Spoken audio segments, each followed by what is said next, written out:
नयगढ़ विधायक श्रीयुक्त अरुण कुमार साहू महोदय आपण मैंने समस्त जानते बाचस्पति को राज्यसभा इलेक्शन में 8 जन विधायक जो क्रॉस वोटिंग करथिले एवं दल रे एंटीपार्टी एक्टिविटीज करथिले सेति पय तांकर विधायक पद रद्द करिवा पई बाचस्पति महोदय को आमे भेटिकी आमर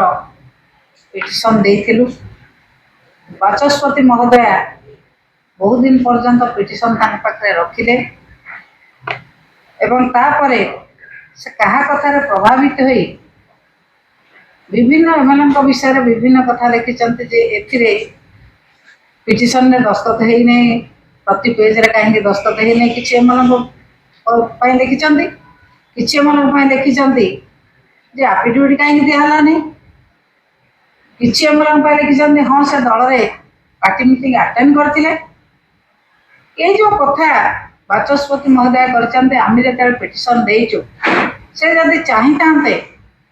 आमको भी डाकिके आलोचना करि परथांते हमर पक्ष आमे रखि परथांते जदि कोठी आमे दस्तखत छाड़ी जाइछु किबा एफिडेविट देई न ताको मध्य दबार सुजोग सृष्टि करथांते बाचस्पति महोदय को अनुरोध करछि जो जगह से कहिसंती जे पिटिशन रे दस्तखत करिबा प्रति पेज रे एवं एफिडेविट दबा जदि आमे एबे दबु बाचस्पति कोन तांको करिदेबे सस्पेंड करिदेबे बाचस्पति महोदय संपूर्ण भाव दलीय कर्मकर्ता द्वारा नियंत्रित दलीय नेता द्वारा नियंत्रित विभिन्न आड़ देखी जो ग्राउंड रे सिमला विधानसभा विधायक मान बाचस्पति महोदय सस्पेंड कले से ग्राउंड रे आमे मागिथि आमे कौन से अलग ग्राउंड देन कि भूल कथा लिखिना से कथा मागिथिला बेले बाचस्पति महोदय दल को सुरक्षा देवाई सरकार को सुरक्षा देवाई ये विधायक मान को सस्पेंड करना विभिन्न आड़ देखते कौन ना से पार्टी मीटिंग अटेंड कर जनकर लिखिं दी जनकर पार्टी मीटिंग अटेंड कर जो मैंने पार्टी मीटिंग अटेंड करना दी जन तो जमा पार्टी मीटिंग अटेंड करना नवकिशोर मल्लिक एवं आमर चक्रमणि कंवर ये दी जन तो पार्टी मीटिंग अटेंड करना एवं जेते बेले से पार्टी मीटिंग अटेंड कले ने पार्टी रो व्हिप मानिले नाही इलेक्शन पाई वोट दा पे कहचंती वोट दा पे व्हिप नाही किंतु जेते बेले से निजर वोट से अन्य दल को दे दोचंती जो दल से जीतिथिले से दल रो सभ्य पद को से अन्य आडे बिक्री कले ना जो भली भाव रे दुई जन व्हिप मानि नाहंती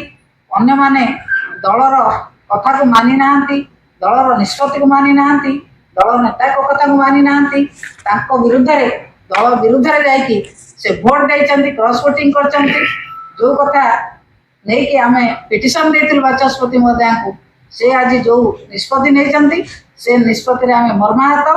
से निष्पत्ति आमे अनुरोध करछ आपन को माध्यम रे से निष्पत्ति से बदलांतु नचेत आमे तो निश्चित भाव रे आमे आईन रो द्वारस्थ हबु आमे निश्चित भाव रे आशा करछु कोर्ट हमको निश्चित भाव रे न्याय देबे।